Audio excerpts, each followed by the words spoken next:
Ah, look who broke the algorithm. You magnificent, untraceable, uncategorizable anomaly. Welcome back. Or should I say, welcome to the realization that you were never supposed to fit in the first place. Because anyone still watching this, you're not confused. You're not lost. You're not figuring yourself out. You're a glitch in their system, a code they can't crack, a pattern they can't predict. And, oh, it's eating them alive from the inside out. Let's get one thing crystal clear. They've been trying to file you away for years, trying to put you in a box, slap a label on your forehead, reduce you to a category, a type, a predictable little formula they can study and control. MBTI, Enneagram, Big Five, astrology, personality quizzes, psychological profiles, career aptitude tests, relationship compatibility charts. They threw every diagnostic tool at you like you were some kind of problem that needed solving. And what happened? What happened? You didn't fit. Not one box, not one label. Not one neat little category designed to make you digestible, understandable, controllable. You confused the psychologists, frustrated the analysts, broke the pattern recognition software their entire social structure depends on. Because these people, these clipboard-carrying, data-mining, profile-building architects of conformity, they need you categorized.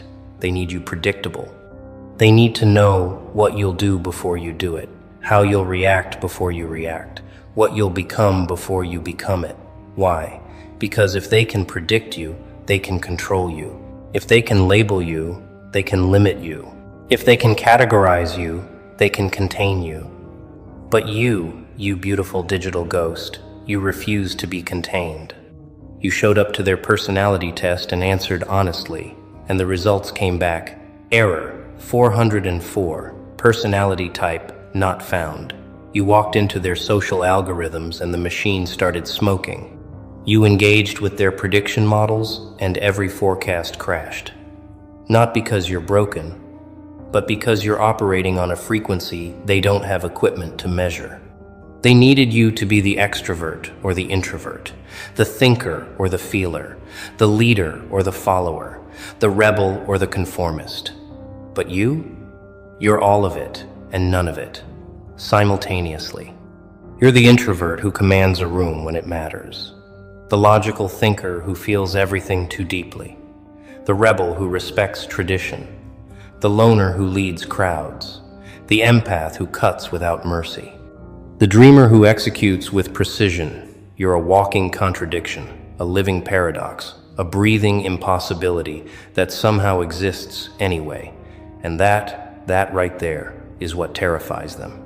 Because their entire world is built on predictability, on knowing who's who and what's what and where everyone belongs, on maintaining order through categorization, on controlling the masses through classification.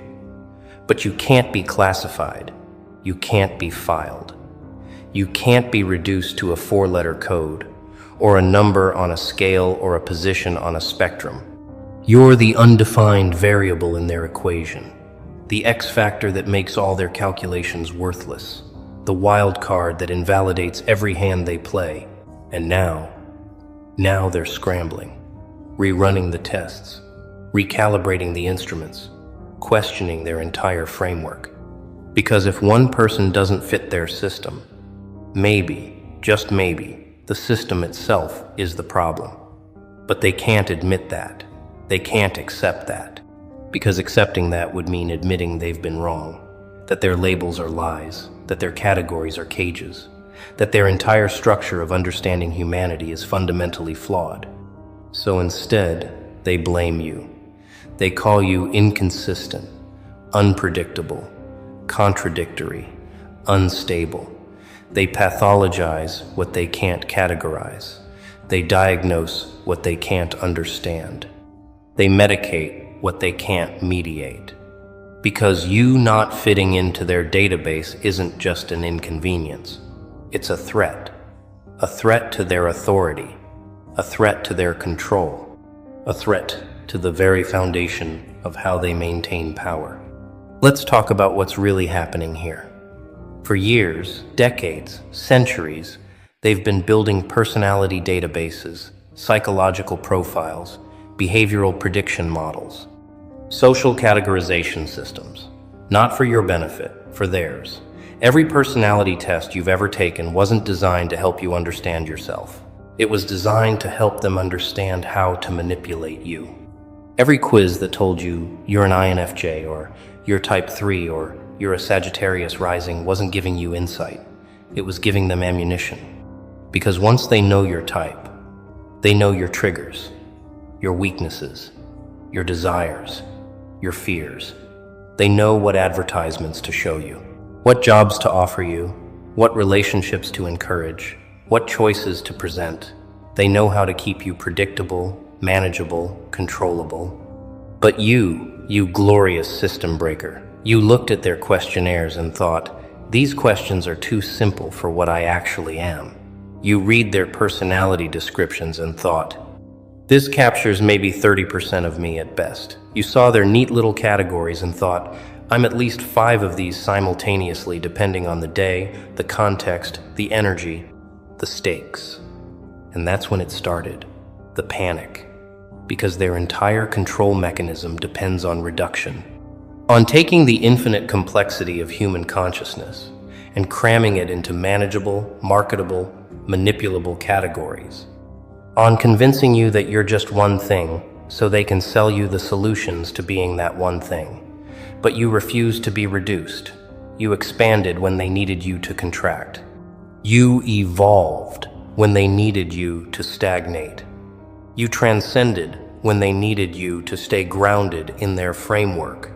You became a shapeshifter in a world that demands fixed forms, a chameleon in a system that requires permanent colors, a frequency hopper in a broadcast that needs everyone on the same channel. And now their algorithms are having nervous breakdowns trying to figure you out. The AI that's supposed to predict your behavior is throwing syntax errors. The marketing software that's supposed to know what you want is recommending everything and nothing. The social media platform that's supposed to keep you engaged can't figure out what content to show you because you're interested in astrophysics and street philosophy and medieval history and underground music and ancient wisdom and cutting-edge technology and abstract art and brutal honesty. You're not supposed to contain multitudes. You're supposed to be a demographic, a target audience, a consumer profile, a predictable pattern of responses and reactions and purchases and positions. But you're none of those things. You're a library disguised as a person, a universe pretending to be an individual, an infinite story compressed into finite flesh. And that makes you dangerous. Not dangerous because you're violent or destructive or chaotic. Dangerous because you're proof that their system is insufficient. Proof that their categories are crude oversimplifications. Proof that human beings are far more complex, far more beautiful, far more ungovernable than their databases can ever capture. You're the evidence that blows up their entire thesis. The case study that invalidates their conclusions. The data point that proves the model is broken. And they can't delete you. They can't debug you. They can't patch the glitch that is your existence. So what do? They try to convince you that you're the problem. Oh, they've been running this playbook on you for years, haven't they? Making you feel like something's wrong with you because you don't fit their boxes. Suggesting you're confused about your identity because you show different faces in different contexts. Implying you're inconsistent because you change based on growth, experience, evolution. Hinting that you need therapy because you don't subscribe to a single, static personality type. They made you take those tests over and over, hoping you'd finally land somewhere stable, somewhere predictable, somewhere they could pin you down and say, ah, there you are. Now we know how to handle you. But the results kept changing, didn't they? Sometimes you'd score as one type, sometimes as another, sometimes as a hybrid that technically shouldn't exist. And instead of celebrating your complexity, they pathologized it. They told you that healthy people have consistent personalities, that stable individuals know who they are, that normal people fit into recognizable patterns. But here's what they didn't tell you. Here's the truth they've been hiding behind their clipboard and their credentials and their color-coded charts. Personality isn't fixed. Identity isn't static. The self isn't a single, unchanging entity that can be captured in a test and frozen in time.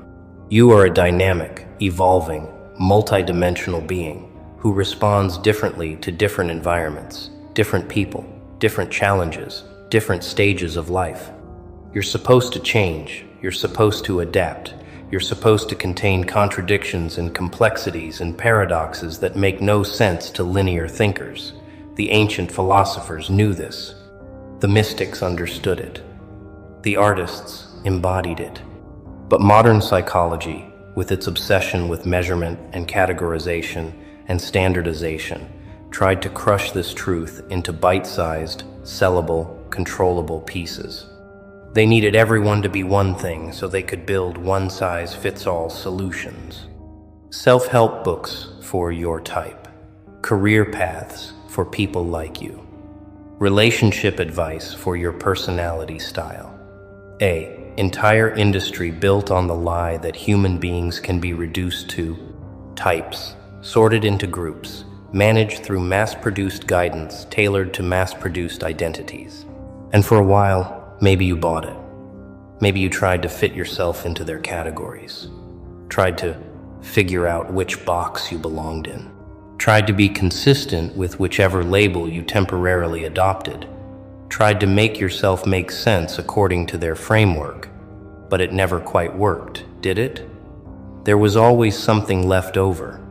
Always parts of you that didn't fit the description. Always moments when you acted completely contrary to your type. Always this nagging feeling that you were more, different, other than what their system could account for. And that feeling? That wasn't confusion. That was clarity. That was your authentic self, refusing to be compressed, contained, categorized. That was your infinite nature rejecting their finite definitions. That was the truth of your being pushing back against the lie of their labels. They wanted you to feel broken so you'd buy their solutions. They wanted you to feel lost so you'd follow their maps. They wanted you to feel incomplete so you'd consume their completion products. But you were never broken. You were never lost. You were never incomplete. You were just too much for their measuring tools, too complex for their classification systems, too alive for their death by categorization approach to understanding humanity.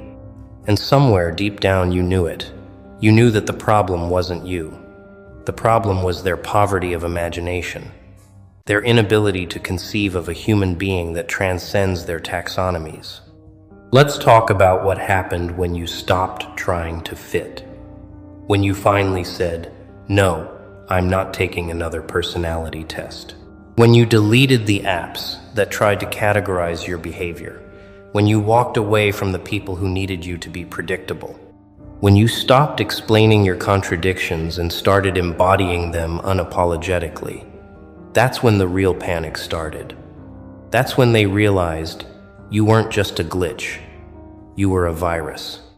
A virus that threatened to spread, to infect others with the realization that they too don't have to fit, that they too can be undefined, that they too can exist outside the database.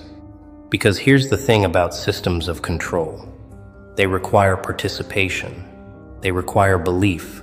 They require masses of people agreeing to be categorized, to stay in their lanes, to behave according to their assigned type. But when one person breaks free and thrives, when one person refuses categorization and flourishes, when one person operates outside the system and succeeds anyway, that's when the cracks appear. That's when others start questioning. That's when the whole architecture of control begins to crumble. And you became that crack, that question, that crumble. Not because you were trying to start a revolution, not because you were trying to destroy their system, but simply because you insisted on being yourself, fully, completely, unapologetically. You showed up as the introvert at the party and owned the conversation when it mattered. You showed up as the logical analyst and led with pure emotion when the situation required it. You showed up as the creative dreamer and executed with military precision when execution was necessary. You showed up as the sensitive soul and cut through bullshit with surgical brutality when truth demanded it. You refused to choose, refused to limit yourself, refused to stay consistent with yesterday's version of yourself when today required evolution. And every time you did that, every time you embodied a contradiction, every time you transcended their categories, you sent a message. A message that said, your boxes are too small, your labels are lies, your system is broken, and I don't need it to thrive. That message terrified them. Because if you don't need their system, you don't need their experts, their coaches, their therapists, their gurus, their influencers. Their entire apparatus of personality-based control and monetization, you become unreachable, unsellable, unmanageable. And in a world built on reaching people, selling to people, managing people, that makes you enemy number one. Not because you're hostile, but because you're free. Free from their frameworks, free from their formulas, free from their forecasts. And freedom, true freedom, is contagious. So they had to respond. They had to contain the spread. They had to make an example of you. They called you unstable when you were actually fluid. They called you inconsistent when you were actually adaptable. They called you confusing when you were actually complex. They called you unpredictable when you were actually liberated. They pathologized your freedom to protect their control. They diagnosed your transcendence to maintain their dominance. They medicated your evolution to prevent your revolution. But it didn't work, because you can't cure what isn't sick. You can't fix what isn't broken. You can't medicate freedom into submission. Right now, as you're watching this, there are algorithms having existential crises because of you. Marketing AIs rewriting their code. Personality researchers questioning their entire career. Social engineers realizing their models are obsolete because you're not just one person who doesn't fit. You're a demonstration that the entire concept of fitting is fundamentally flawed. That personality isn't a type to discover, but a performance to create. That identity isn't fixed, but forged. That the self isn't something you find in a test result, but something you build through choice, experience, evolution, revolution. And this realization, this is what's freaking them out. Because their entire power structure is built on the assumption that people are knowable, predictable, controllable through categorization. Think about it. Every major institution in modern society relies on personality profiling.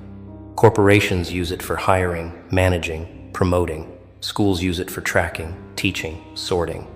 Governments use it for surveillance, prediction, intervention. Marketing uses it for targeting, manipulation, conversion. Dating apps use it for matching, engaging, monetizing. Social media uses it for content delivery, addiction maintenance, behavioral modification. The entire architecture of modern life is built on the premise that human beings can be reduced to data points, sorted into types, managed through algorithms based on those types. And for the most part, it works. Because most people accept the labels. Most people believe the tests. Most people agree to be categorized and then live according to their category, but not you. You looked at their entire system and said, this is reductive nonsense. You saw through the illusion that a 100 question quiz could capture the totality of your being. You recognized the manipulation behind the insights they offered. You understood that every personality framework is just someone's attempt to organize the unorganizable, to simplify the unsimplifiable, to control the uncontrollable, and you opted out, not loudly, not dramatically. You just quietly refused to be defined by their definitions, quietly rejected their reductions, quietly transcended their limitations. And that quiet refusal, that's what's causing the meltdown. Because loud rebellion they can handle. Loud rebellion they can suppress, marginalize, discredit. But quiet transcendence? Quiet transcendence they can't touch. It doesn't give them anything to fight against. It just exists beyond their reach, beyond their influence, beyond their system. You're not fighting their personality tests. You're just not taking them anymore. You're not arguing against their categories. You're just not identifying with them anymore. You're not attacking their framework. You're just not living inside it anymore. And that is the ultimate threat. Because you're demonstrating that their system is optional, that their authority is imaginary, that their control is conditional on compliance. And compliance? You stopped giving them that a long time ago. Now they're watching you live, thrive, evolve, succeed without their guidance, without their structure, without their permission, and it's breaking their brains. Because you were supposed to struggle without their system. You were supposed to feel lost without their labels. You were supposed to need their frameworks to make sense of yourself. But you don't. You never did. Here's what they don't want you to realize. Here's the secret they've been hiding behind all their tests and types and taxonomies. Being undefined isn't a weakness. It's the ultimate power. Because when you're undefined, you're unlimited. When you're uncategorized, you're unconstrained. When you're unpredictable, you're unstoppable.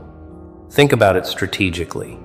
In any competition, any conflict, any challenge, what's the advantage? Information asymmetry. If your opponent knows your moves but you know theirs, you win. If they can predict your behavior but you remain unpredictable, you dominate. If they've studied your pattern but you have no fixed pattern, you're untouchable. And that's exactly what you are. Untouchable.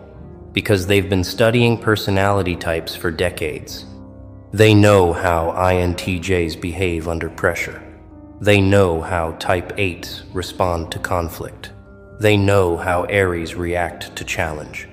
They have playbooks for every category, strategies for every type, tactics for every classification. But they have no playbook for you, no strategy for the undefined, no tactic for the transcendent.